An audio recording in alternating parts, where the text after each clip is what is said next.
जी नमस्ते, मैं राकेश। स्वागत है आपका यूट्यूब चैनल एजुकेशन मोड 1 पे। यदि आप लोगों ने इससे पहले वाला वीडियो देखा होगा, मतलब कि कल का वीडियो देखा होगा, तो उसमें हम लोगों ने सिंधु घाटी सभ्यता से जो मोस्ट इम्पॉर्टेंट क्वेश्चंस बन सकते थे, उन सभी क्वेश्चंस को लेकर के डिस्कस किया है। सभी क्वेश्चन इम्पॉर्टेंट वो मेरे द्वारा सिलेक्टेड थे। यदि आप किसी भी एग्ज़ाम को देखते हो तो आपके लिए वो वीडियो इम्पॉर्टेंट रहेगा। आज के इस वीडियो में हम उससे आगे करने वाले हैं। सभी क्वेश्चन इंपॉर्टेंट है इसमें, सो यदि आप ध्यान से देखोगे तो ये वीडियो आपके लिए काफ़ी ज़्यादा फायदेमंद रहेगा। तो चलिए वीडियो को शुरू कर लेते हैं पहले नंबर क्वेश्चन से। क्वेश्चन को शुरू करने से पहले, जैसे कि मैं हर एक वीडियो में बताता हूँ कि वीडियो में जितने भी क्वेश्चंस रहेंगे उन सभी क्वेश्चंस में से आपने कितने सही किए हैं, इसका जवाब आप हमें अंत में कमेंट सेशन में देंगे कि आपने इतने क्वेश्चंस में से इतने क्वेश्चंस को सही किया है। ध्यान में रखिएगा अपना स्कोर। अंत में मैं आपसे पूछूंगा कि आपने कितने क्वेश्चंस को सही किया है। चलिए वीडियो को शुरू करते हैं पहले नंबर क्वेश्चन से। पहला क्वेश्चन है, निम्नलिखित में से कौन विश्व की सबसे बड़ी झील है? नीचे आपको 4 झीलों के नाम दे रखे हैं। क्वेश्चन में पूछा गया है कि विश्व की सबसे बड़ी झील कौन सी है। तो आंसर होगा आपका ऑप्शन नंबर ए। सबसे बड़ी झीलों में जो आती है वो आती है Caspian Sagar. Option number A correct answer है। सेकंड क्वेश्चन, दूसरा नंबर क्वेश्चन है, किस विदेशी यात्री ने भारत का दौरा सबसे पहले किया था? आपको बताना है कि ऐसा कौन सा विदेशी यात्री था जो कि भारत का दौरा, मतलब भारत में भ्रमण सबसे पहले किया था। नीचे आपको 4 विदेशियों के नाम दे रखे हैं। इन चारों में से सबसे पहले भारत का दौरा किसने किया था? आंसर होगा इसका ऑप्शन नंबर बी। सबसे पहले मेगस्थनीज नामक विदेशी यात्री भारत में सबसे पहले दौरा किया था भारत का। ऑप्शन नंबर बी सही आंसर है। थर्ड क्वेश्चन देखेंगे। तीसरा क्वेश्चन है, प्राचीन भारत में निम्नलिखित में से कौन सा विद्या अध्ययन का केंद्र नहीं था?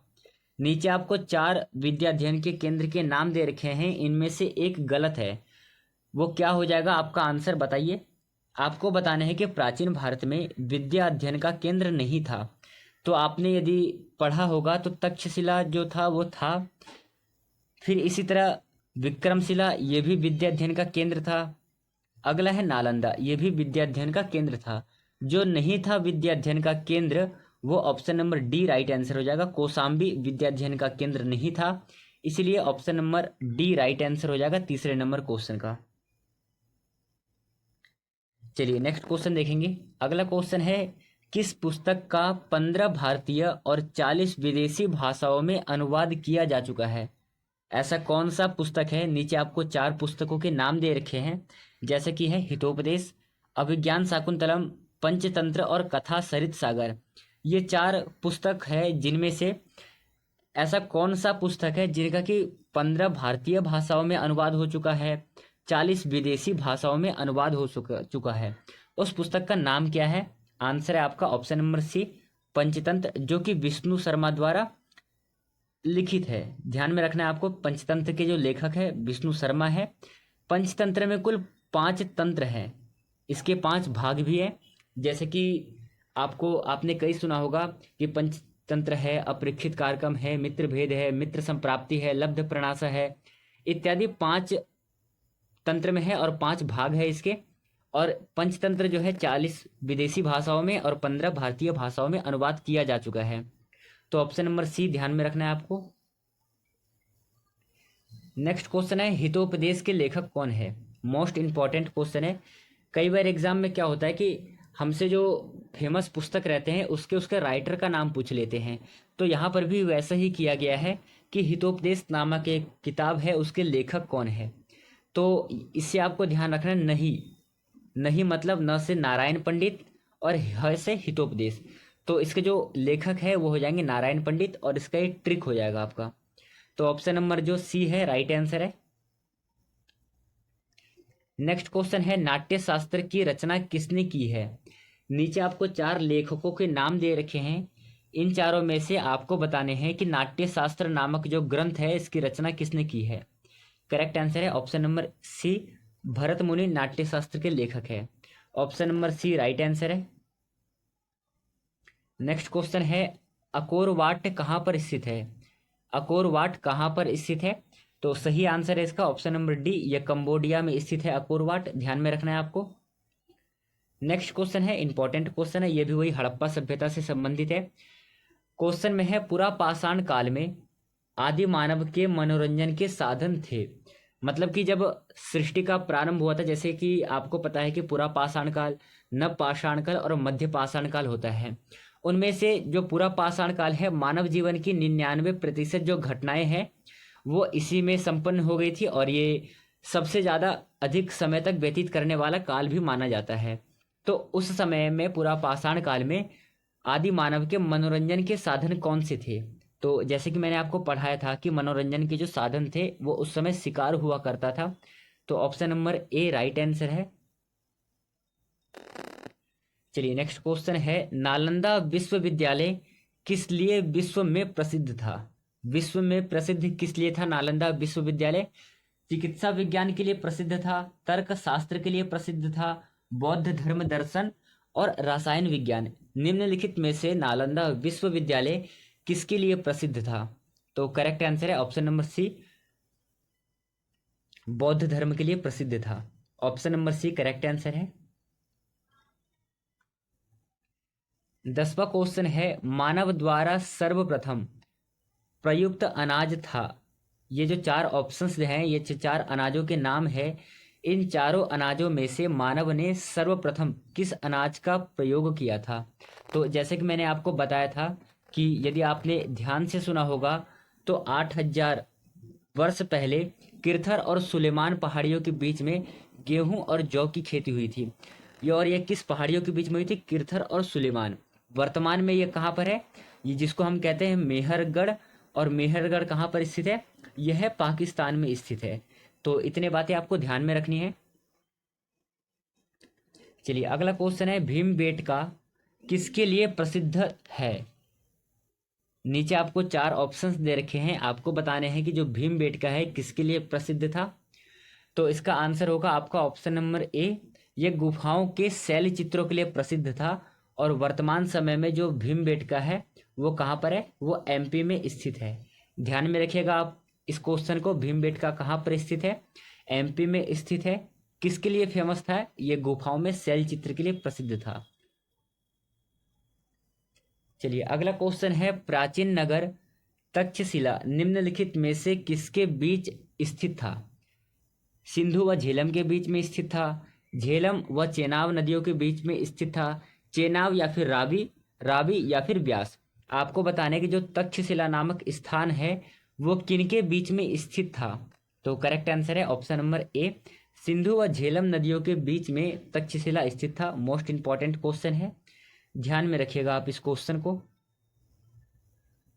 चलिए अगला क्वेश्चन है निम्नलिखित अंग्रेजों में से कौन था जिसने सर्वप्रथम भगवत गीता का अंग्रेजी में अनुवाद किया था? क्वेश्चन में कह रहा है कि भगवत गीता नामक जो ग्रंथ है इसका सबसे पहले अंग्रेजी भाषा में अनुवाद किसने किया था? नीचे आपको 4 ट्रांसलेटर के नाम दे रखे हैं, आपको बताना है कि अंग्रेजी में अनुवाद किसने किया था। आंसर है आपका option number B, Charles Wilkins जो है इन्होंने भगवत गीता का अंग्रेजी भाषा में अनुवाद किया था। मैं आपको भगवत गीता के बारे में संक्षिप्त जानकारी बताऊं तो भगवत गीता में कुल 18 अध्याय हैं, और भगवत गीता जो है वो भीष्म पर्व से लिया गया है महाभारत के। महाभारत में भी कुल 18 पर्व है, ये भी आपको ध्यान रखना है। भगवत गीता में कितने अध्याय हैं? 18 अध्याय हैं। कहाँ से लिया गया है भगवत गीता? महाभारत के भीष्म पर्व से लिया गया है। महाभारत में कितने अध्याय थे? उसमें भी 18 अध्याय थे, मतलब 18 पर्व थे।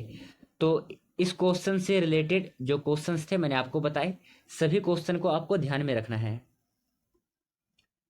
चलिए नेक्स्ट क्वेश्चन देखेंगे। अगला क्वेश्चन है प्राचीन भारत में निम्नलिखित में से कौन सी एक लिपि दाईं से बाईं ओर लिखी जाती थी? दाईं से बाईं ओर लिखी जाती थी। नीचे आपको 4 लिपियों के नाम दे रखे हैं, आपको बताने हैं कि दाईं से बाईं ओर लिखी जाने वाली लिपि कौन सी थी। आंसर आपका ऑप्शन नंबर डी, खरोष्ठी लिपि हमेशा दाईं से बाईं ओर लिखी जाती थी। तो option number D correct answer है। चलिए अगला क्वेश्चन है मुद्रा राक्षस नामक जो ग्रंथ है उसके लेखक कौन है? मुद्रा राक्षस नामक एक किताब है, इसके लेखक बताने हैं आपको कौन है। तो आंसर हो जाएगा इसका जो लेखक है विशाख दत्त है। Option number A correct answer है। नेक्स्ट क्वेश्चन को देखेंगे।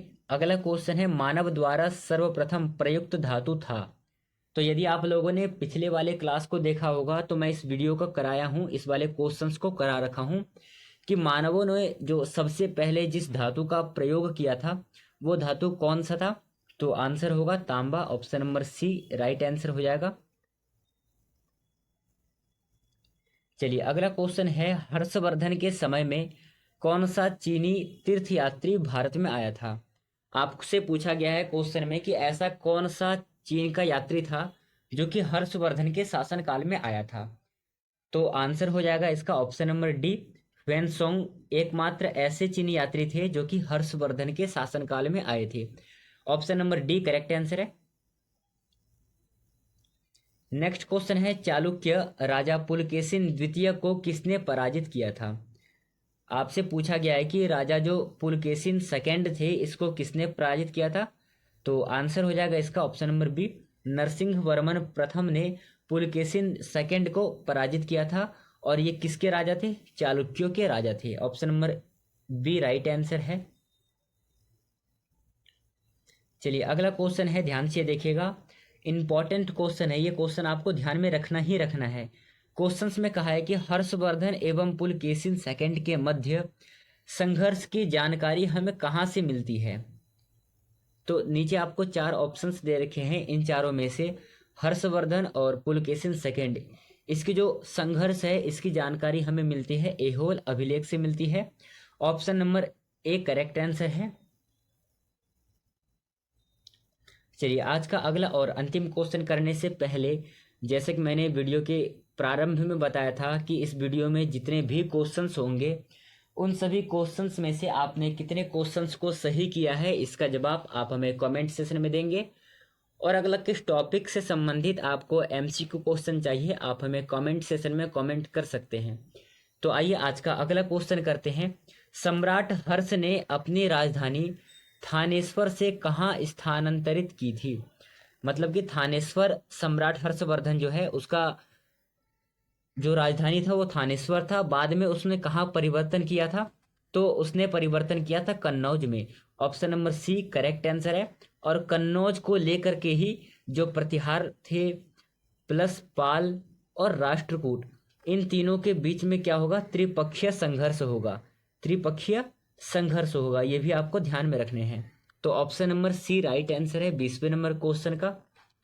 तो साथियों आपको ये कैसा लगा वीडियो आप हमें कमेंट सेशन में कमेंट करके बताएंगे। और अगला किस टॉपिक से संबंधित आपको वीडियो चाहिए आप हमें यह भी कमेंट सेशन में कमेंट करेंगे। तो चलिए आज की इस वीडियो को हम यहीं पे समाप्त करेंगे, मिलेंगे अगले वीडियो में। तब तक के लिए धन्यवाद। जय हिंद साथियों।